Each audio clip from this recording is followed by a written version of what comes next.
दोस्तों, स्वागत है आपका हमारे 8 दिसंबर के एपिसोड में। आज की पहली खबर है एफडी पर टीडीएस की। गुजरात के आणंद जिले में एक व्यक्ति ने फिक्स डिपॉजिट पर टैक्स कटौती को लेकर बैंक मैनेजर पर हमला कर दिया। यह घटना तब हुई जब बैंक मैनेजर ने ग्राहक को समझाने की कोशिश की कि टीडीएस के नियमों के अनुसार एफडी पर टैक्स कटौती की गई है। हमले के बाद बैंक मैनेजर ने पुलिस में शिकायत दर्ज कराई। पुलिस ने मामले की जांच शुरू कर दी है। यह घटना बैंक कर्मचारियों की सुरक्षा को लेकर बड़े सवाल खड़े करती है। आज की हमारी दूसरी खबर है वियतनाम से। वियतनाम के रियल एस्टेट उद्योगपति ट्रुआंग माई लॉन को देश के सबसे बड़े धोखाधड़ी मामले में मौत की सजा सुनाई गई है।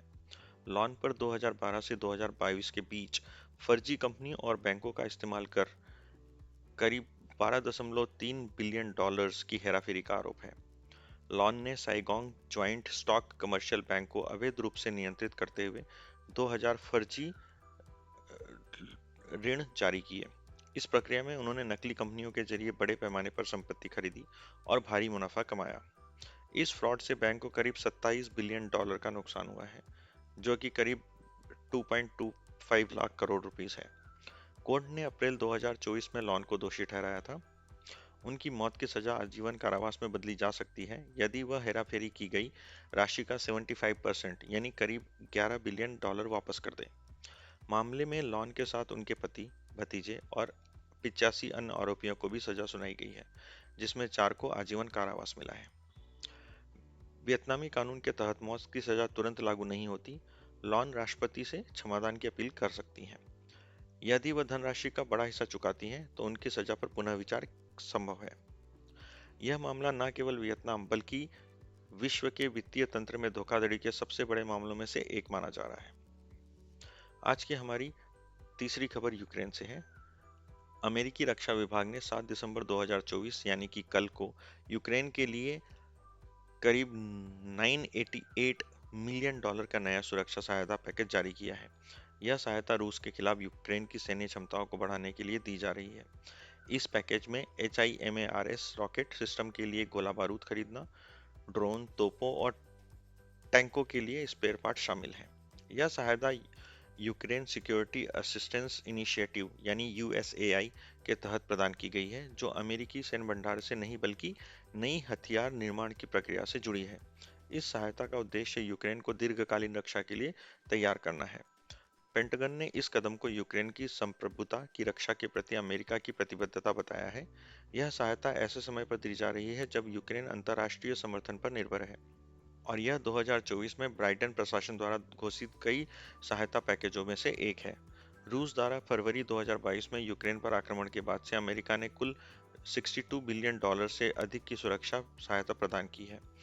यह सहायता पैकेज रूस के हमलों का सामना करने में यूक्रेन की मदद करेगा। आज की हमारी चौथी खबर है सीरिया से। हाल ही में सीरिया में प्रदर्शनकारियों ने राष्ट्रपति बशर अल असद के प्रमुख सरकारी भवनों और राष्ट्रपति महलों पर कब्जा कर लिया है। इसमें उन्होंने सरकारी संपत्ति की लूटपाट की, फर्नीचर हटाया और सोशल मीडिया पर इसकी तस्वीरें साझा की।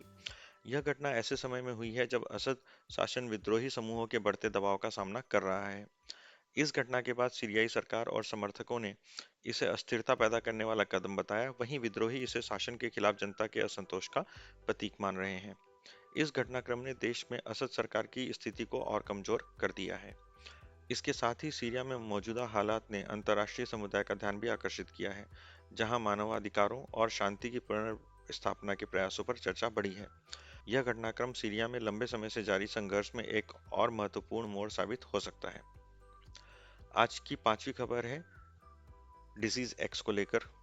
साउथ अफ्रीका की कंट्री कांगो के दक्षिण पश्चिमी क्षेत्र में एक रहस्यमय फ्लू जैसी बीमारी के कारण कुछ हफ्तों में 67 से 143 लोगों की मौत हो चुकी है।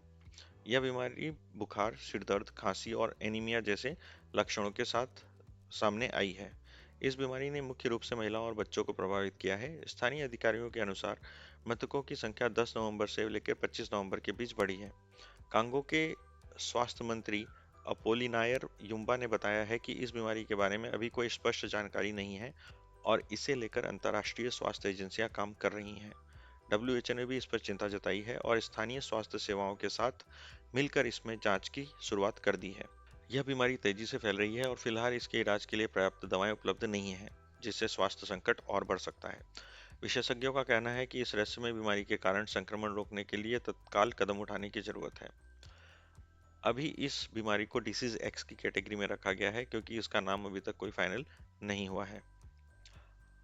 आज की छठी और आखिरी खबर है ऋषिकेश से।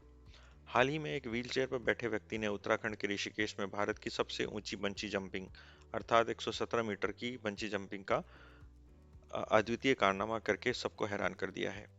इस साहसिक फीट को ऋषिकेश एडवेंचर्स द्वारा अपने इंस्टाग्राम पर साझा किया गया और वीडियो ने इंटरनेट पर तहलका मचा दिया। अभी तक इस वीडियो को 28 मिलियन से भी अधिक बार देखा जा चुका है। इस बंची जंपिंग में उस व्यक्ति ने पूरी सुरक्षा व्यवस्था के साथ छलांग लगाई। वीडियो में दिखाया गया है कि उसके दोस्त उसकी मदद करते हुए उसे तैयार करते हैं और फिर वह हवा में उछलते हुए नीचे की ओर गिरते हैं। यह घटना न केवल एक व्यक्तिगत साहसिक कदम था, बल्कि इसने दिव्यांगत्वों के बारे में सामाजिक धारणा को भी चुनौती दी है और यह साबित कर दिया है कि अगर साहस हो तो आप कुछ भी कर सकते हैं। आज के लिए इतना ही। तो देश और दुनिया की ऐसी ही खबरों के लिए बने रहिए हमारे साथ। नमस्कार।